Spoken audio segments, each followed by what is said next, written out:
wabarakatuh. Perkenalkan, nama aku Emilia Mahfudo. Dalam video ini, aku akan membahas tentang materi dasar-dasar pendidikan tentang lingkungan pendidikan. So, keep on watching guys. Lingkungan pendidikan adalah segala sesuatu yang ada di sekitar manusia, baik berupa benda mati, makhluk hidup, ataupun peristiwa-peristiwa yang terjadi, termasuk kondisi masyarakat yang dapat memberikan pengaruh yang sangat kuat terhadap individu. Lingkungan pendidikan merupakan tempat seseorang mendapatkan pendidikan baik secara langsung maupun secara tidak langsung, baik secara sosial maupun secara material. Lingkungan pendidikan menurut Ki Hajar Dewantara biasa disebut dengan tripusat pendidikan, dan sejalan dengan pendapat lanjut keluarga bahwa yang bertanggung jawab atas pendidikan adalah keluarga, sekolah, dan masyarakat. Yang pertama adalah lingkungan keluarga. Keluarga merupakan pengelompokan primer dari sejumlah kecil orang karena hubungan searah. Keluarga dapat berupa keluarga inti, yakni ayah, ibu, dan anak. Menurut Ki Hajar Dewantara, lingkungan keluarga adalah sebaik-baiknya tempat untuk melakukan pendidikan individual maupun pendidikan sosial.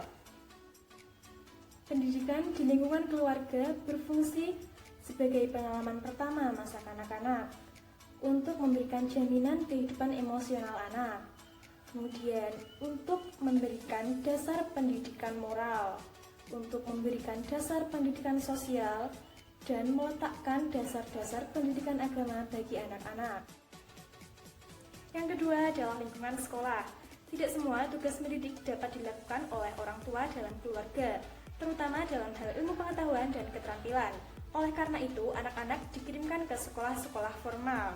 Sekolah bertanggung jawab atas pendidikan anak-anak ketika mereka diserahkan kepadanya. Oleh karenanya, sekolah sebagai lembaga pendidikan juga melakukan hal-hal sebagai berikut. Yang pertama, sekolah membantu orang tua, yakni dengan cara mengajarkan kebiasaan-kebiasaan baik dan menanamkan budi pekerti yang baik terhadap anak-anak. Yang kedua, sekolah memberikan pendidikan dalam kehidupan bermasyarakat yang sukar atau yang tidak dapat mereka dapatkan di rumah. Yang ketiga, sekolah juga melatih anak-anak memperoleh kecakapan-kecakapan seperti membaca, menulis, berhitung, menggambar, dan ilmu-ilmu lainnya yang sifatnya mengembangkan pengetahuan dan kecerdasan. Dan di sisi sekolah, anak-anak juga memperoleh pelajaran tentang etika, keagamaan, estetika, dan membedakan mana yang benar dan mana yang salah, dan sebagainya. Suatu alternatif yang dapat dilakukan sesuai dengan situasi dan kondisi sekolah antara lain pengajaran yang mendidik, peningkatan dan pemantapan pelaksanaan program bimbingan konseling di sekolah, pengembangan perpustakaan sekolah menjadi suatu pusat sumber belajar, serta peningkatan dan pemantapan program pengelolaan sekolah. Yang ketiga adalah lingkungan masyarakat. Dalam konteks pendidikan, lingkungan masyarakat berada di luar lingkungan keluarga dan lingkungan sekolah. Pendidikan di lingkungan masyarakat dimulai ketika anak telah lepas dari asuhan keluarga dan berada di luar pendidikan sekolah. Dengan demikian, pendidikan di lingkungan masyarakat tampak lebih luas pengaruhnya. Corak dan ragam pendidikan yang dialami seseorang dalam masyarakat sangat banyak sekali, meliputi segala bidang, baik pembentukan kebiasaan-kebiasaan, pembentukan pengertian-pengertian, sikap dan minat, maupun pembentukan kesusilaan dan keagamaan. Kaitan antara masyarakat dan pendidikan dapat ditinjau dari tiga sisi, yaitu yang pertama masyarakat sebagai penyelenggara pendidikan, yang kedua lembaga-lembaga kemasyarakatan atau kelompok sosial masyarakat, dan yang ketiga dalam masyarakat tersedia berbagai sumber belajar baik yang dirancang maupun dimanfaatkan.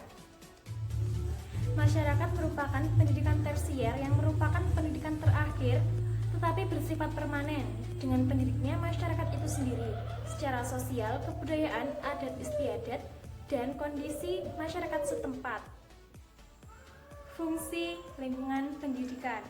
Yang pertama, pembimbingan dalam upaya pemantapan pribadi yang berbudaya. Yang kedua, pengajaran dalam upaya penguasaan pengetahuan.